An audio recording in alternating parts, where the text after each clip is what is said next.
দেখা হচ্ছে। সবটাই তো শুনে নিলে আমরা কোথায় যাচ্ছি, কি করছি না করছি। হ্যালো এভরিওয়ান, তাপা মল্লিক দিস সাইড। আশা করি তোমরা সবাই অনেক ভালো আছো এবং সুস্থ আছো। চলে আসলাম নতুন আরেকটা ভিডিও নিয়ে, এবং কথা মতো আমি এই ভিডিওতে পুরো শেয়ার করব আমি কি কি করলাম না করলাম আমার সুন্দরবনের দিনগুলোতে। তো প্রথম দিন আমি প্রচণ্ড পরিমাণে অসুস্থ হয়ে পড়েছিলাম, এখানে আমাকে দেখে তোমরা বুঝতে পারবে। আর সেই উদ্দেশ্যে এখনও গলা ভাঙাটা রয়ে গেছে। রবি ঠাকুরের একটা স্ট্যাচু সেখানে বসানো ছিল। এটা দেখে শুধু ভেবো না যে শুধু এটা দিয়ে খাওয়া দাওয়া হয়েছে, আমাদের আরও অনেক কিছু দিয়েছে। বাট আমি 2 প্রকারের মাছ ছিল, ভেটকি মাছ, কাতলা মাছ, আমি কিচ্ছু দিয়ে খেতে পারিনি। শুধুমাত্র এই তরকারিটা চাটনি দিয়ে আমি ভাত খেয়েছিলাম। তারপর যথারীতি আমরা বোট থেকে নেমে পড়লাম এবং আমাদের যে রিসর্ট বা যে হোটেলে আমাদেরকে রাখা হয়েছে সেইটার উদ্দেশ্যে আমরা বেরিয়ে পড়লাম। আর এখানে এত সুন্দর মার্কেট হোটেলটার সামনে, আর হোটেলটা হচ্ছে ঠিক এইটা। এত সুন্দর, এত ভালো একটা জায়গাতে আমরা থাকতে পারবো রিয়েলি আমি অন্তত ভাবিনি। কারণ এরিয়াটা এরকম ছিল, একদম চুপচাপ, সব কিছু কেমন যেন একদম শান্ত। তো সেখানে এত সুন্দর একটা জায়গা থাকবে রিয়েলি মানে ভাবনা চিন্তার বাইরে।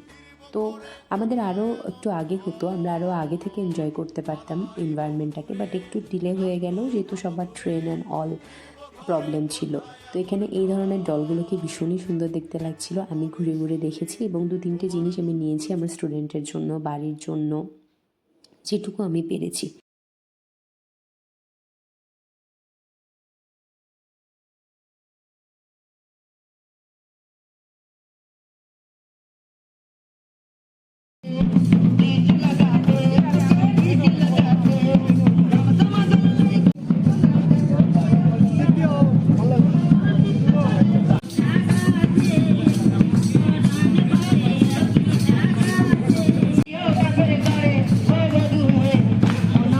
তো দেখতেই তো পেলে কি সুন্দর একটা অনুষ্ঠান করলো সেখানে ট্রাইবাল গার্লসরা, এবং আমাদেরকে আবার খেতে দিয়েছিল। রাত্রে মাটন ছিল, তো আমি তো মাটন খাই না, তাই এই শাহি পনিরটা দিয়ে বাসন্তী পোলাও দিয়ে আমি খেয়েছি।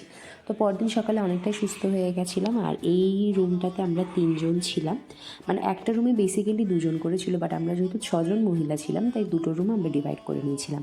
আর ওইখানের চা এত মজা হয়, এত ভালো খেতে, এত ভালো খেতে, আমি আর কি বলবো, মানে প্রেমে পড়ে যাবে ওখানের দুধ চা খেলে। এটা হচ্ছে পরদিন সকালবেলা আমি জাস্ট সিম্পল একটা লুক নিয়েছি, কিচ্ছু মেকআপ করিনি, জাস্ট সানস্ক্রিন আর একটা লিপ বাম অ্যাপ্লাই করেছি। পুরো হোটেলটা একটু ঘুরে ঘুরে দেখছিলাম। তারপর হঠাৎ করে স্যার বলে রেডি হও, আমরা বেরোবো সবাই মিলে। তো যেমন কথা তেমন কাজ, আমরা সবাই মিলে রেডি হয়ে পড়লাম। অ্যান্ড আমি সেদিন আমার সবথেকে ফেভারিট একটা চুড়িদার পরেছি। আর তোমরা জাস্ট দেখো কি সুন্দর এনভায়রনমেন্ট। আর আমরা এখানে সবাই মিলে অনেক মজা করেছি।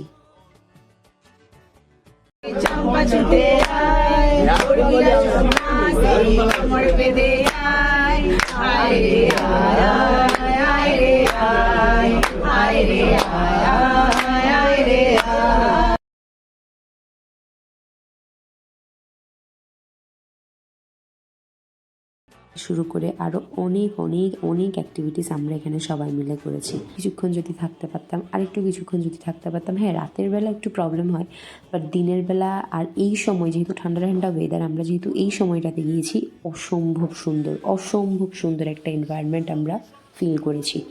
তো আমি পুরো বোটটা ঘুরে ঘুরে দেখছিলাম। আর তো সেদিনকে আমরা কিছু কিছু জায়গায় বাঘ দেখতে যাওয়ার উদ্দেশ্যে গিয়েছিলাম। সুন্দরবনের ফার্স্ট দিন আর সেকেন্ড দিনের কিছু ভিডিও। তো কি কি করলাম সেকেন্ড দিন, কটা বাঘ দেখলাম, কি কি দেখলাম, সেটার জন্য কিন্তু অবশ্যই পরের ভিডিও তোমাদেরকে দেখতে হবে। ভালো থেকো সকলে, খুব শীঘ্রই দেখা হচ্ছে আমার সুন্দরবনের সেকেন্ড ব্লগ নিয়ে। টাটা।